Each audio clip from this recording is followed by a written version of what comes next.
नमस्कार, जय माता दी, जय सद्गुरु। मेरे प्यारे गुरुमुख भाइयों, एक समय की बात है, आज से कई साल पहले की। सन तो मुझे ध्यान नहीं है, लेकिन शायद 2020 या 2019 की बात हो, मेरे को इतना ध्यान नहीं है। लेकिन पंचम बादशाह जी गुरु महाराज जी जिस समय गद्दी पे बैठे हुए थे, और कुछ ऐसा हुआ कि आम तौर पे संगत को इन बातों का ज्ञान नहीं है। गुरु महाराज जी काफ़ी बीमार हो गए और गुरु महाराज जी के आँखें किसी भी प्रभाव के कारण खुल नहीं पा रही थी। तो सुनने में आया कि गुरु महाराज जी की जो है सुर्ती ऊपर चढ़ गई है और गुरु महाराज जी ध्यान में लीन है।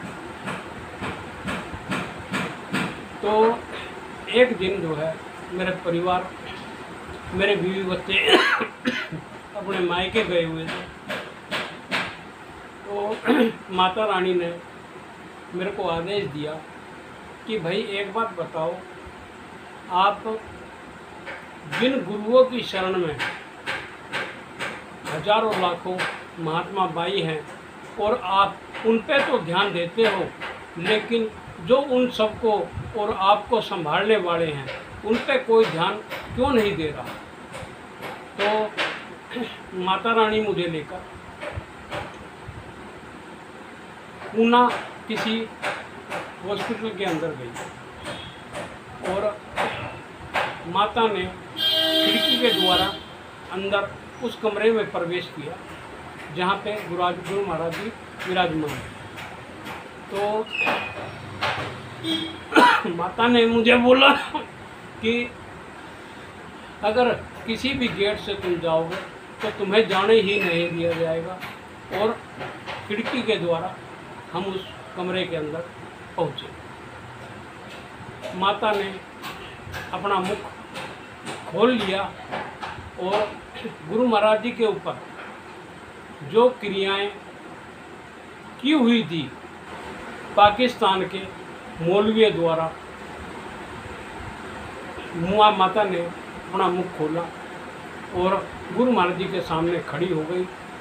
उनके शरीर में से वो जो क्रिया उनके ऊपर की गई थी, वो क्रियाएं माता के मुंह के अंदर आने लगी और 5 मिनट तक मैंने ये दृश्य बड़े प्यार से देखा कि माता ने अपना मुख खोला हुआ है और गुरु महाराज जी के अंदर से वो अदृश्य चीज़ें बिल्कुल मेरे को दिखाई दे रही थी कि कुछ चीज़ें गुरु महाराज जी के शरीर में से निकलकर माता के मुख में आ रही हैं। उसके बाद माता ने मेरे को कहा कि गुरु महाराज जी के घुटनों का झाड़ा लगा।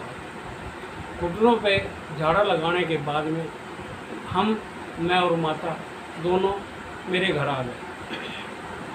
और ये बहुत अचरज की बात थी कि 10 मिनट बाद ही गुरु महाराज जी मेरे घर पे आए और उन्होंने बोला, भाई भगत जी, हम तो माता का धन्यवाद अदा करने के लिए यहाँ आए हैं, और माता रानी को बोलो उनका बहुत बहुत धन्यवाद कि जो उन्होंने इतनी दूर आकर इन सब चीज़ों को हटाने का कार्य किया।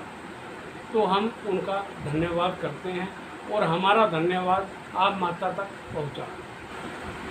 वो दिन अप्रैल के महीने का था, 3 या 4 अप्रैल का दिन था। रात को 1 या 1:30 बजे का समय था। अगले दिन किसी न किसी महात्मा के द्वारा, मेरे से बहुत महात्मा जुड़े हुए हैं, लेकिन सुबह ही मेरे पास ये मैसेज आ गया कि गुरु महाराज जी जो है समाधि से उठ गए।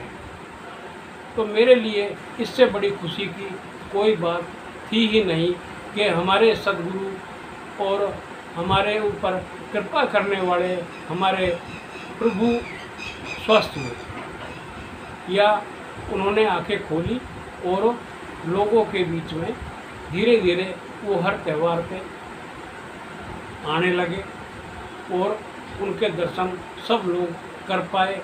आम तौर पे मैंने ये चीज़ नोट की है, अगर गुरु महाराज जी श्री आनंदपुर में हैं तो श्री आनंदपुर की वैल्यू है। अगर गुरु महाराज जी वहाँ से निकल के किसी भी स्थान पर चले जाते हैं तो वो ही श्री आनंदपुर जो बहुत ही हर प्रकार की रौनक जिसमें लगी रहती है, गुरु महाराज जी के जाने के बाद में वो बिल्कुल वीरान हो जाता है। और बात खाली श्री आनंदपुर की नहीं है, प्रयाग धाम में भी मैंने जो है गुरु महाराज जी को दर्शन किए हैं और वहाँ पे भी मैंने यही दृश्य देखा है कि गुरु महाराज जी के जाने के बाद में जैसे ही गुरु महाराज जी वहाँ से निकलते हैं, वो सब जो एक चकाचौंध और दुनिया का हो हल्ला सब शांत हो जाता है और वहाँ का वातावरण बिल्कुल ऐसा हो जाता है जैसे यहाँ कोई रहता ही नहीं। तो देखिए, ये हमारा सौभाग्य है कि हमें गुरु महाराज जी को ऊपर जो ये क्रिया हुई थी उसको हटाने का, उसको हटवाने का मुझे सौभाग्य प्राप्त हुआ। और उसके बाद उनसे मेरा ऐसा अंदर का एक रूहानी संपर्क जुड़ गया जिसके साथ मैं जब तक गुरु महाराज जी यहाँ रहे तब भी और गुरु महाराज जी के जाने के बाद भी जो उनकी जो मंदिर बना है, जो उनकी समाधि स्थल बना है, मैं वहाँ पे भी कई बार रात को उनसे मिल के आया और हमारा संपर्क बिल्कुल ऐसे हो गया, आमने सामने हमारी बातें होने लग गई। और गुरु महाराज जी ने जब शरीर पूरा किया तो एक हफ्ते पहले मेरे को बताया कि भाई अब हम काफ़ी थक चुके हैं और जो है हम अब आगे सफ़र पे जाना चाहते हैं और जा रहे हैं। लेकिन उस समय मुझे ये एहसास नहीं था कि गुरु महाराज जी अपना शरीर पूरा कर देंगे। मुझे देखिए, कोई भी चीज़ अगर इंसान को अचानक पता चलती है तो वो उसके विषय में ज़्यादा नहीं सोच पाता। तो यही कारण रहा कि मुझे ये आभास नहीं हुआ कि गुरु महाराज जी हमें छोड़ के आगे का सफ़र तय करने वाले हैं। जब गुरु महाराज जी आगे का सफ़र तय कर रहे थे उस समय भी मैं श्री आनंदपुर जाने के लिए बस में बैठा हुआ था और आनंदपुर जा रहा था। उस समय मेरे सामने हर दृश्य किस समय गुरु महाराज जी कहाँ पे हैं और किस समय गुरु महाराज जी आनंदपुर में पहुँचेंगे। वो जिस रथ की मैं बात कर रहा हूँ, हंसों वाले रथ के ऊपर गुरु महाराज जी विराजमान थे और गुरु महाराज जी जो है उनको कोई लेने नहीं आया, लेकिन वो अपनी हाजिरी लगा के वहाँ पे, और जब वो आ रहे थे वो सारे दृश्य मैंने अपनी आँखों से देखे हैं। उसके बाद हम श्री आनंदपुर गए, पहुँचे और वहाँ पे जो समय मेरे को माता ने बताया हुआ था उस समय गुरु महाराज जी का शरीर वहाँ पहुँच चुका था। 7-8 लाख के करीब संगत दरबार में थी और जो जाम बसों का, गाड़ियों का, लोगों का और फ़ोन का काम करने बंद कर चुके थे, क्योंकि फ़ोनों के अंदर इतनी जो है टावर उनको नहीं मिल पा रहे थे जितना लोग वहाँ पे उस समय था। गुरु महाराज जी को समाधि देने के बाद में जब हम लोग आए तो मेरे अंदर बहुत बातें चल रही थी और कुछ भक्तों को मैंने वो बातें शेयर भी की। अगर वो भगत भी इस वीडियो को देख रहे होंगे तो उनको पता है उनसे मैंने किस विषय में क्या बात वहाँ पे बोली थी। उसके बाद से गुरु महाराज जी का संपर्क मेरे से पंचम पातशाही जी का आज तक बराबर बना हुआ है।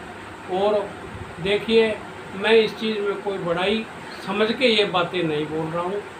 मैं केवल और केवल इसी बात को, अगर मेरे जीवन में कुछ घटित हुआ है तो केवल उस बारे में ही मैं आप लोगों को अवगत करा रहा हूँ कि माता की कृपा और गुरु महाराज जी का आशीर्वाद जिस इंसान को मुझे प्राप्त हुआ तो मैं तो डबल सौभाग्यशाली हो गया।